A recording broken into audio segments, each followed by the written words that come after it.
All right, how good is this special edition of the Anik and Florian podcast? I am thrilled to be joined by the #1 UFC lightweight contender, former interim champ, University of Northern Colorado Athletics Hall of Famer, Justin Gaethje, without a scratch on him, no less. I see you post this picture of you and Michael Chandler. You don't even have a scratch on you, brother. Hey, if you watch that fight closely, I need you to watch it frame by frame, and you'll understand. He hit me in the first, and I was in a little bit of trouble in the first, but after the first round, he did not touch me. Like, he hit me 4 times. One time was because the ref fucked up beyond absolute belief that I can't believe nobody understands what happened there. If I would have got knocked out there, I'm sure we'd be talking about it, but for some reason it didn't even get brought up. But yeah, I mean, I feel amazing. I've been on, when you win, you're successful out of a fight like that. You feel like a genius for a few days. So, it's been a good last couple of days. I can't even imagine what it's like to go home to friends and family after a win like that. But let's talk a little bit about the eye poke. And I did notice you went over to Mike Beltran, I believe it was, after the round to try to have a conversation. What went down there? I mean, so, it's like a 50-second sequence of events that is just blows my mind whenever I think about what actually happened. So I get poked in the eye. He calls timeout, but the only reason I can understand why he called timeout was he was absolutely terrified of the heat that was being thrown in that cage. He says timeout from like 4 feet away and does absolutely nothing to get in between the action and allows him to punch me, and, breaks, he calls timeout, stop, we stop. And he looks at me and he's like, "Are you good?" And I was like, "No, I'm not good. He just fucking poked me in the eye." Right. And then immediately after that, he says, "Are you good?" And then, so in my mind, I think he's referencing the punch that just occurred. Mm-hmm. And so I'm like, "Yeah, I'm good." Because as a fighter, you never say you're not good, of course, to continue. Right. So I'm like, "Yeah, I'm good." Like from the punch. And then he says, "Okay, fight." And then I was like, "No, I need my time." He poked me in the eye. And he looks directly at me and he says, "You said you're good. Fight." And he never looked at my eye. He never inspected, he didn't even take 1 second to see if I was affected. And so going back, I just can't understand how it happened, why it happened, or what the fuck happened. So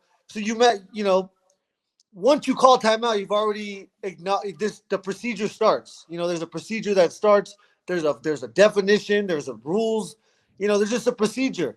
And he absolutely just skipped over the entire procedure. Right. Yeah, I think he messed up, not getting in between the action, and then exasperated it by, not inspecting my eye and not giving me the time. It's just crazy. Like, what if I would have got knocked out? Like, that was a big punch. What if that would have knocked me out? And those can change the whole direction of a fight. So it's just crazy to me that it wasn't a big issue, because for me it was a huge issue. Like, of course, that's $1 million. That, if I lose, that's so much money off my table. And it was a big thing of events. And then he, and I hate to critique the guy or criticize him so bad. I mean, he's human and we make mistakes, and I just think that, I don't know if, again, the heat that is coming in that cage, I don't know if they were not expecting it, but pretty much every ref that I step out of there with has a look in their eyes, and it's a look of they're shook, like they're a little bit intimidated by no, I get it. What just occurred. And I understand that, but this is real life. Like, this is not, I need them to be like in real life, real game mode. Like, they're in practice mode whenever, we're not dealing with seconds anymore. This is way less than seconds, and if you're going to break action, you got to put your body in there. Like, you need to take a shot. Yes. If you're going to get hit, that needs to be okay. And I praise Mike Beltran a lot, so I have no problem criticizing him in this instance. It was mishandled. There was no calling for the ringside physician. And just because the rules don't necessarily grant you 300 seconds like they do for a groin strike, it was mishandled. You go over to ask for an explanation. Did he say anything to you? Because we're trying to do our best on the fly as commentators. What did he say? Like, yo, at that point, I was upset. I was like, yo, what the fuck, man? Get your head in the game. Like, do your fucking job. What the fuck is going on, dude? I need your head in the game right now. Like, this is real life. Right. And he just says, you said you were good. You said you were good. You know, and then he tries to talk to me in the back. And this is why I'm kind of more upset about it, because he tried to justify it and he tried to act like he did. If you would have just accepted that he fucked up, then I would have, you know, then I'm still, then at least I have a picture of why it happened, you know, and how it will never happen again. Like, we need to learn from that. Right. Well, no, it's almost as though he proceeded as if it was a punch and not an eye poke. Almost if he didn't believe me, but that is irrelevant because he already stopped the action. Exactly. So once you call time. Yep. No, you're exactly right, man. I mean, even if I faked it, it doesn't matter. You can go to the fucking, you know, now we can review shit. You can go there and then you can take a point away from me, or I don't know how that would. Maybe you disqualify me. I don't know. If I'm lying, the good thing, thank God it didn't get my actual eyeball. All I felt was a ton of pressure in my eye, you know, and he put a bunch of pressure, and in that second, you don't know what's wrong, you know. I think you think cry for a second because you're not sure. It's just a bunch of pain, and yeah, I was just fucking absolutely astonished that was the sequence of events that occurred. And didn't you have like a PRK procedure a few years ago or something done for your eyes, or no? Yeah, and my eyes are perfectly fine. They're great now. Good. A finger in the eyes. That shit hurts. Yeah. It was just I've been talking about it for the last 2 days. I just cannot wrap my brain around. No, of course. Dude, it could be a $2 or $3 million swing, right? If something ends up happening with that eye, you say 1 million, but if you think about the long-term ramification, it's crazy. Yeah, and if he knocks me out there, then he probably gets the win because, you know, again, the world works. It's weird. So maybe pressure is the wrong word, but it seemed to me like you did put pressure on yourself going into this fight after the Khabib result. You wrote that you were embarrassed by that performance. You failed to represent your team and family accordingly. So this was the corresponding performance. Like, this was the response fight. I got to think you're satisfied with how it went down. Yeah, absolutely, man. You know, it looked like the fight was absolutely amazing. I'm so happy for Michael Chandler for all the praise that he's getting, because he deserves every bit of it. You know, he made a choice. So many humans can learn from what happened. You know, he made a choice. We all can make a choice at any time, and his choice was not to give up, no matter what. You know, and I bring the dog out of these dudes. You know, I used to like stare down and pre-weigh-ins and weigh-ins, and I'd stare him down when I got in the cage. I don't even look at him anymore because I already know you need to. The dog is coming, so I already know that. So I'm like, fuck, man, just don't look at me. I won't look at you. Like, let's just do our thing. But yeah, I was so good that night. Like, I was perfect. What we've been working on with Trevor, it was an absolutely amazing performance.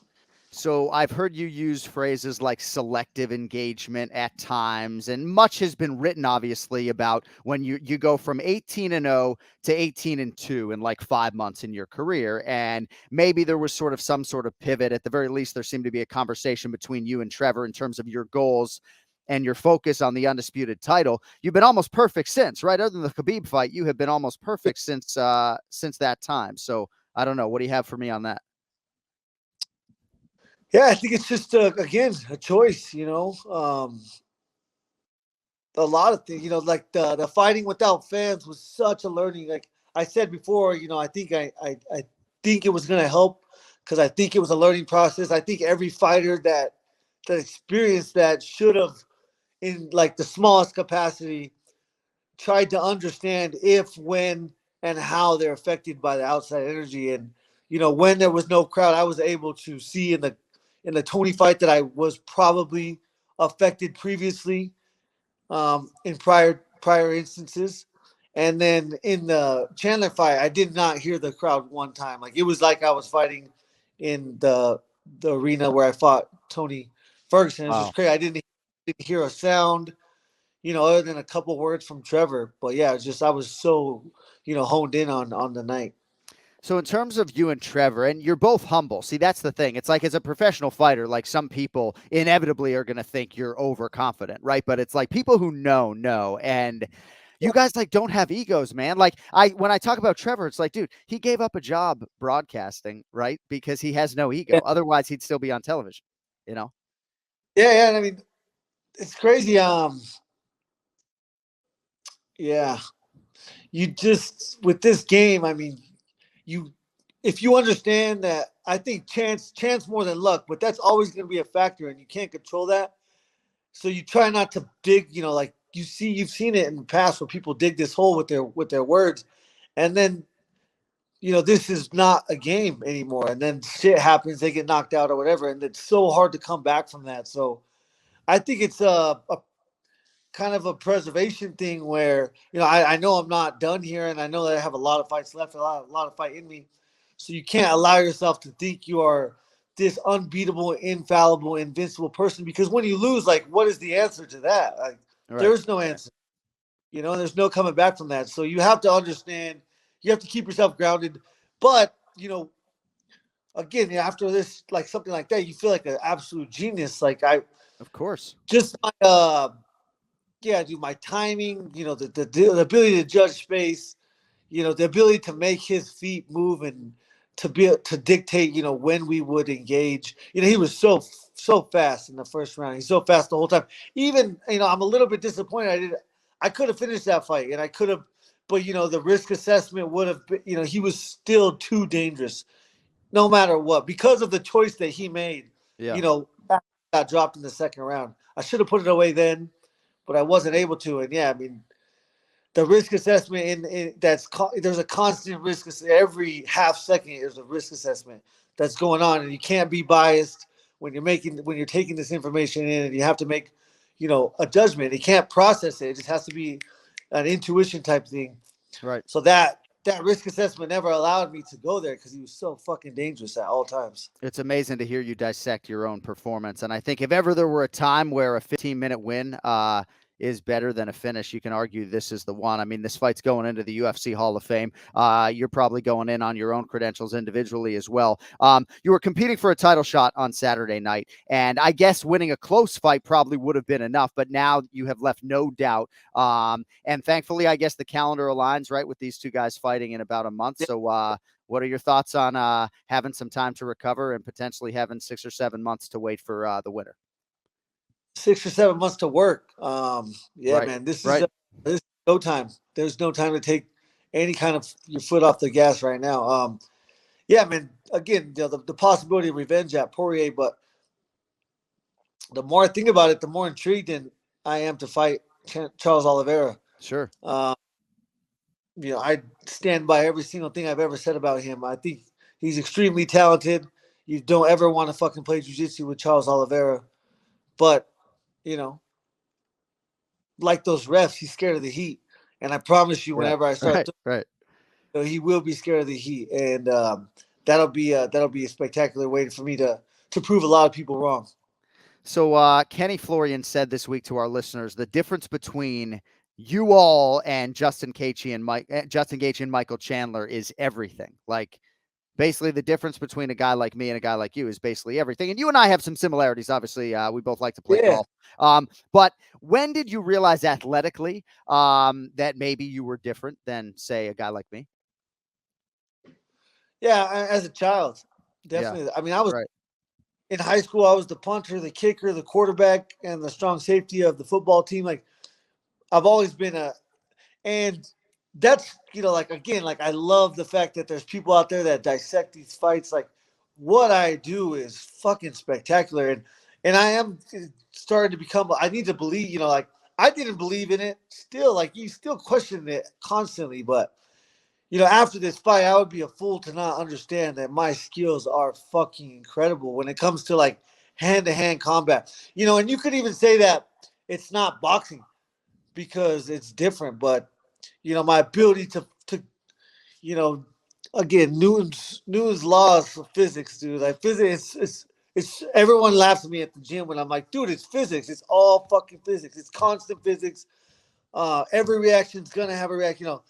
What is it? F equals M or whatever. Like, that's the second rule of law. Like, and that directly aligns with the body, like, and the humans. Like, any force, in the way that the momentum works, it's going to have a reaction. And that's like my ability with wrestling, and to understand that is why I'm so effective.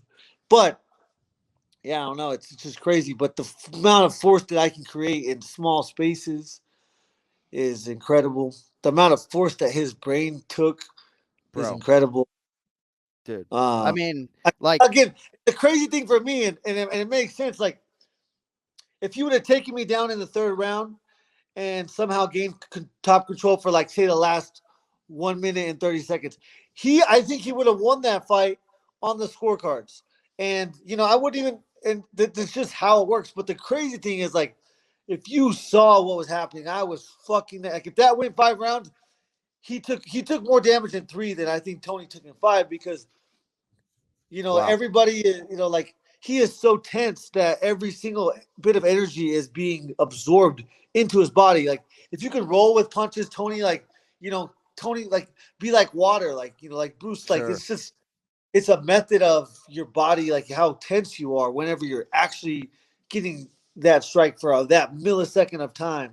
If you can go completely relaxed for that millisecond, you can absorb the strike. But this dude took all the energy, and yeah, I don't know. Like, again, he made a choice, but you saw it. His body tried to get him out of the situation, but that the warrior in him didn't let him. But our body, there's techniques. Our body tells us to stop. His body tried to save him from that. And if it would have went 5 rounds, I think he might have.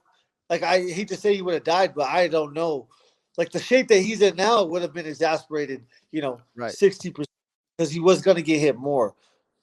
Well, and So it wasn't. technically, yeah, I don't know how he feels you two, would fare if you fought 10 times, but I just think that he felt like he was up against it, and dude, no, you Yeah, fought a near perfect fight, man. You really did. Michael Chandler brings. He just got a little bit more of, when it comes to risk, or the luck and chance.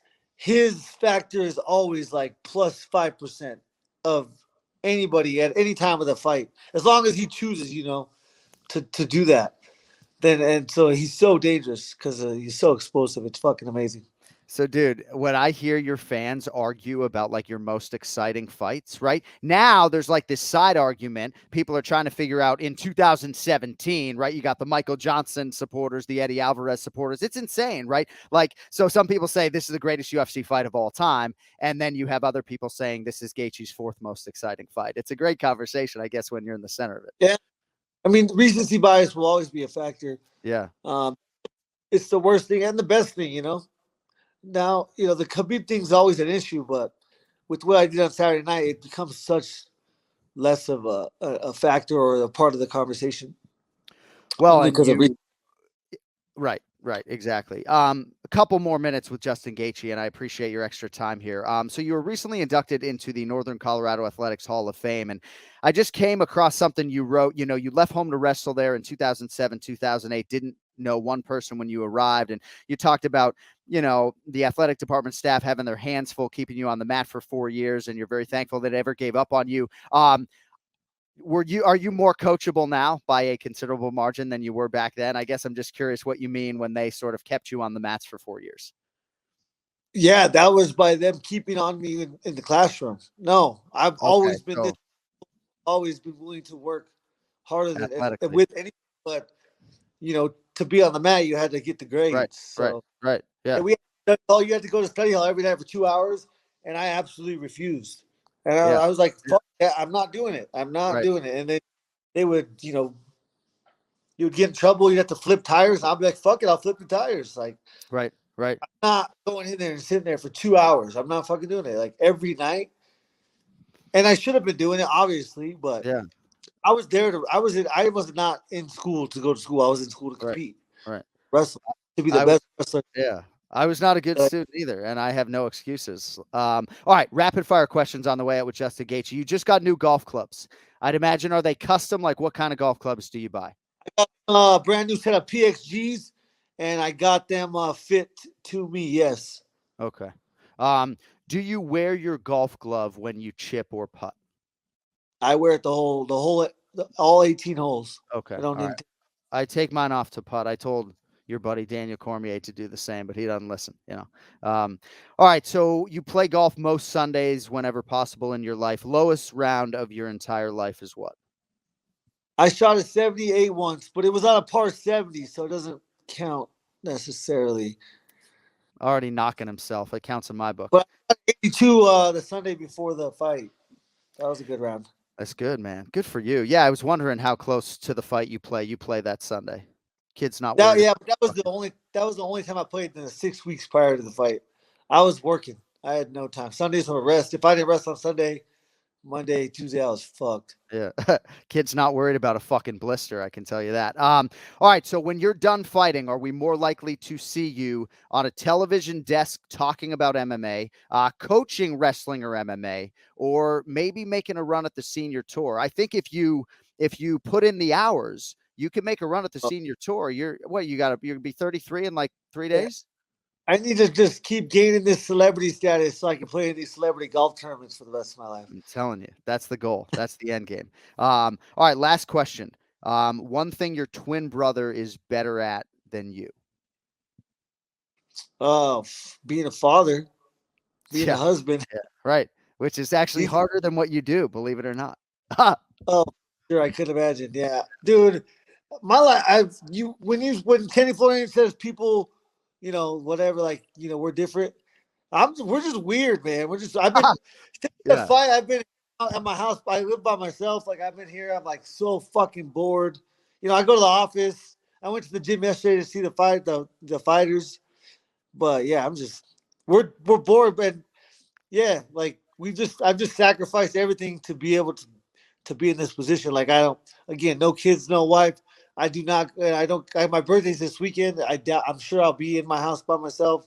Yeah. Like I wouldn't recommend it. Like there's different and better ways to live. Hey, yeah, I don't know, man.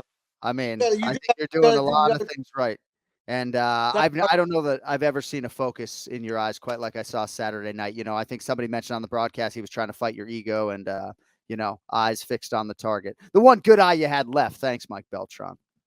Right. Watch this frame by frame. I promise you, I was so damn good. Hey, you're the fucking man. I appreciate the time. Only fighter, I should say, I've ever named a fantasy football team after. Justin Gaethje. Enjoy the time off. Tee it high. And we will talk to you soon, bro. We need to kick it. We do, my man. Later. Appreciate you. Justin Gaethje with us for a special edition of the Anik and Florian podcast. And it's interesting because UFC 268, I think it was the best fight card that I have ever called. And maybe there's a recency bias, but I can assure you in 5 years, whatever card I might be comparing to UFC 268, UFC 268 is still going to be in that conversation. So when we even talk about Gaethje Chandler, we don't even have time to talk about that whole eye situation, but you can be sure for the athlete, it's front and center. And I do feel like it was a little bit mismanaged at the time. And again, Mike Beltran's the man and has done a great job throughout his career. So it's okay when, because we had pause on the broadcast. I didn't quite understand how he was navigating that situation, but great to get a few minutes with Justin Gaethje today. And to our listenership and our viewership, I hope you enjoy the extra content. We will be back in your lives on Monday to look back at everything that transpires between Max Holloway and Yair Rodriguez. And of course, more fallout from UFC 268. Thanks for watching.